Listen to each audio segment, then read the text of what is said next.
정우성만 챙긴 청룡상 보고 있나? 서울국제영화대상, 고 김수미 애도, 며느리 서효림 끝내 눈물. 2024 서울국제영화대상 시상식이 5년 만에 개최된 가운데 최근 세상을 떠난 고 김수미, 송재림을 향한 애도가 이어졌습니다. 이날 대리 수상자로 나온 며느리 서효림은 고인을 생각하다 끝내 눈물을 보여 보는 이들을 먹먹하게 했습니다. 지난 청룡영화상에서는 혼외자 논란의 당사자인 정우성만 챙기고 고인이 된 김수미와 송재림을 추모하지 않아 빈축을 샀는데 이번 서울국제영화대상은 품격이 달랐습니다. 아마도 고 김수미는 하늘나라서 이 모습을 지켜보지 않았을까 싶습니다. 구독, 좋아요, 알림 설정은 사랑입니다. 더 좋은 영상으로 꼭 보답하겠습니다. 5일 오후 서울 중구 소공동 롯데호텔에서는 2024 서울국제영화대상 시상식이 진행됐습니다. 서울국제영화대상은 한국영화배우협회가 주최하는 시상식으로 지난 2012년 스타의 밤 대한민국 톱스타상 시상식으로 시작해 11회까지 개최되어 왔습니다. 올해부터는 서울국제영화대상으로 명칭을 변경한 가운데 2023년 4월부터 2024년 10월까지 개봉된 영화와 드라마, OTT 플랫폼을 통해 방영된 작품을 대상으로 진행됐습니다. 사회는 조우종, 정다은 부부가 맡았습니다. 심사위원회는 이장호 영화 감독을 위원장으로 배우 독고영재, 김보연 등이 참여한 가운데 이번 시상식에는 특별 공로상 수상자로 고 김수미 배우가 선정됐습니다.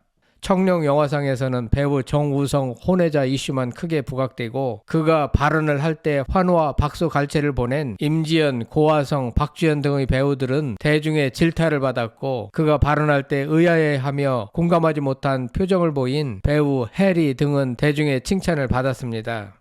이와 같이 청룡영화상 주최 측의 사려 깊지 못한 진행 방식으로 대중의 비난을 받은 것과는 달리 서울국제영화대상은 고 김수미를 언급해 영화사적으로 의미를 더했습니다. 고 김수미는 지난 10월 25일 오전 갑작스럽게 세상을 떠났습니다. 향년 75세인 고인은 심정지 상태로 구급차에 실려 서울 성모병원으로 이송됐으나 사망했습니다. 사인은 고혈당 쇼크에 따른 심정지로 알려지며 더욱 안타까움을 안겼습니다. 고인의 수상에는 며느리인 서효림이 채우며 대리 수상자로 나섰습니다. 무대에 오른 서효림은 지금은 영원한 하늘의 별이 되신 고 김수미 선생님의 며느리라고 소개하면서 우리 어머니에게 이런 특별 공로상을 주셔서 감사드린다며 감사 인사를 전했습니다.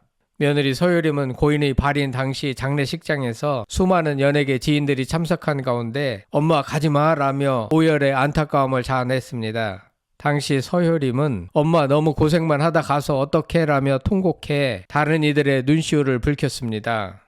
서효림은 2019년 김수미의 아들이자 나팔꽃 F&B 대표인 정명호와 결혼했습니다. 결혼 전부터 서효림은 김수미와 배우 선 후배로 친분을 자랑한 바 있습니다. 두 사람은 선후배 관계를 넘어서 서로 2시간 정도 시시콜콜한 통화를 할 정도로 각별했던 것으로 알려졌습니다.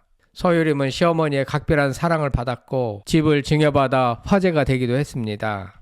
아무튼 시상식장에서 서효림은 고인이 된 시어머니에 대하여 유별나기도 하고 고집스럽기도 한 어머님, 이 대중과 오랜 기간 희로애락을 함께하며 많은 정을 나누셨다며 생전에 배우라는 직업을 자랑스러워하셨다. 영원히 기억해 주시길 바란다라고 말했고 끝내 참았던 눈물을 흘려 지켜보는 이들까지 먹먹하게 했습니다. 1949년생인 고인은 지난 1970년 MBC 3기 공채 탤런트로 데뷔했습니다. 드라마 전원일기, 수사반장, 영화 가문의 영광 시리즈 등 수많은 작품에 출연했으며 특히 전원일기에서는 일용엄니로 열연하며 국민 배우로 많은 사랑을 받았습니다. 또한 예능 프로그램, 뮤지컬, 홈쇼핑 등 다양한 분야에서 활동했습니다. 지난달 16일 종영한 TVN 스토리 회장님네 사람들에도 출연해 푸근한 매력을 보였습니다.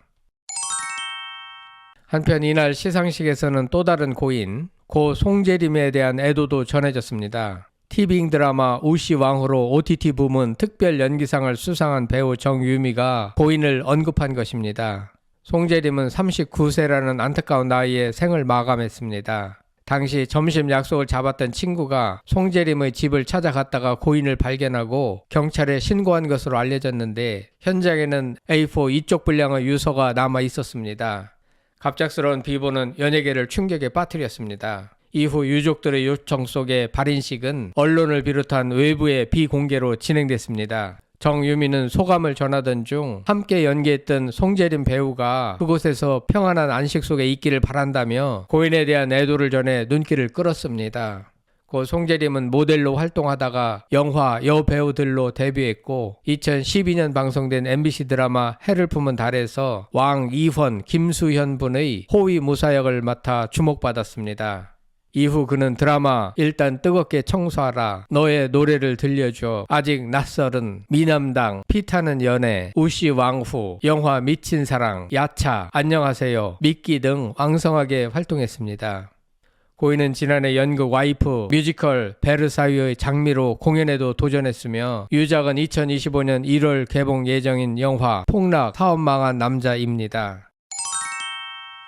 한편 고인들의 추모 대신 혼외자 스캔들과 사생활 논란으로 주목받은 배우 정우성의 사과만 남았던 제45회 청룡영화상과 달리 고인들의 애도가 담긴 2024 서울국제영화대상에 누리꾼들이 주목하기도 했습니다. 청룡영화상과는 대주적이었습니다. 그런가 하면 2024 서울국제영화대상 남우주연상은 그녀가 죽었다의 변요한이 선정됐고 여우주연상은 소풍에 김영옥, 남은희가 공동 수상했습니다. 변요한은 기분 좋게 상 받으러 왔는데 남은희 선생님과 김영옥 선생님 보니까 내가 이 상을 받아도 되나 싶으면서 굉장히 작아지고 반성해야 할 것 같은 느낌이다며 2015년 스타의 밤 때 이곳에서 인기 스타상을 탔었다. 10년이 지난 후에 이 상을 받으니 선배님들께서 쭉 지켜봐 주신 것 같아 열심히 더 잘 해야겠다는 생각이다. 한국 영화가 많이 힘든데 후배로서 할 수 있는 말은 각자가 가지고 있는 재능으로 나름 최선을 다해 한국 영화 지키겠다라고 말했습니다. 86세 배우 김영옥은 영화는 많이 못했는데 생전 처음 주연상을 탈 수 있는 기회가 영화에서 더욱이 소풍이라는 아주 좋은 작품을 통해 받아서 기쁘다며 굉장히 행복하게 일을 했다. 그게 화면에 담기지 않았나 그런 생각을 했다. 개인적으로는 이 작품처럼 소중하게 저한테 남을 수 있는 작품이 다시는 없지 않을까 솔직한 심정이다. 이런 좋은 자리에서 상을 받게 돼 감회가 남다르다라고 털어놨습니다. 83세 배우 남은희는 너무너무 감사하다, 경사다. 이렇게 연기 생활하면서 호흡이 잘 맞는 김영옥과 영화를 해서 너무 다행이고 거기서 자유롭고 김용균 감독님이 조심조심 하면서 우리를 자유스럽게 연기하게 해주셨다. 내가 욕심이 많은지 소풍은 왜 상을 안 주지? 이랬는데 귀한 상을 서울국제영화대상에서 주니까 너무너무 벅차고 감사하다라고 밝혔습니다. 남우조연상은 파묘의 김재철이 받았고 여우조연상은 드림팰리스의 이윤지가 받았습니다. 하늘나라로 먼저 떠난 고 김수미는 늘 함께했던 선배 배우 김영옥, 남은희의 수상 모습을 지켜보며 옛 추억에 빠지지 않을까 생각됩니다. 또한 며느리 서효림이 대신 수상한 모습도 지켜봤겠죠. 생전의 배우 김혜자는 김수미요? 걔 정말 좋은 배우예요. 걔 정말 한국 아니고 외국에서 태어났으면요 정말 다양한 역할을 하는 배우가 됐을 거예요. 난 걔 어떨 때는 너무 불쌍해요. 너무 많은 걸 가졌는데 그걸 표현해줄 역이 없었다는 게 그 시대에 제일 표현해줄 수 있는 역이 일용 엄마였어요 라고 했습니다. 고 김수미를 떠올리게 하는 김혜자의 이 말이 자꾸 떠오릅니다. 여러분들의 생각은 어떠신지 궁금합니다. 성창힐 TV였습니다.